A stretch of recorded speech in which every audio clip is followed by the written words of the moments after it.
पिछले शॉर्ट्स में हमने समझा ट्रांसफ़र प्रॉपर्टी एक्ट 1882 सेक्शन 17 क्या बात करता है, क्या उसकी टर्म्स हैं, क्या उसका डॉक्ट्रिन है, क्या उसके एक्सेप्शंस हैं, क्या उसके एग्जांपल्स हैं। आई होप आपको वीडियोस पसंद आए होंगे और अगर आपने कुछ सीखा होगा तो लाइक ज़रूर कर देना। अब हमने क्या क्या समझा उसको मैं एक बार रिफ्रेश करने वाला हूँ। सेक्शन 17 बात करता है की, यानी कि प्रॉपर्टी से होने वाले इनकम को हम कब तक एक्यूमुलेट कर सकते हैं। तो उसकी दो टर्म मैंने आपको बताई।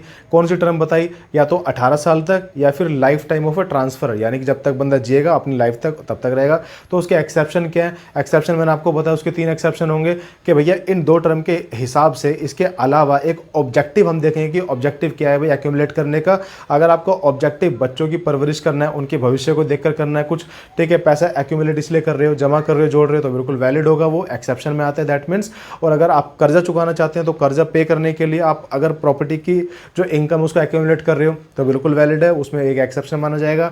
और अगर उस प्रॉपर्टी से होने वाली इनकम को आप इसलिए यूज करना चाहते हैं कि आप एक प्रॉपर्टी को मेंटेन करना चाहते हैं और उसका कोई मकान बनाना है, घर बनाना है, तो वो भी एक एक्सेप्शन में आता है। तो उस केस में भी प्रॉपर्टी को एक्यूमुलेट आप कर सकते हैं। अदरवाइज दो टर्म याद रखनी पड़ेंगी, 18 साल या life time of transfer, right. तो समझ में आ गया हो तो वीडियो को लाइक कर देना और चैनल को सब्सक्राइब जरूर कर लेना। चैनल का नाम क्या होगा? Amit Arya Hindi law shorts. Thank you.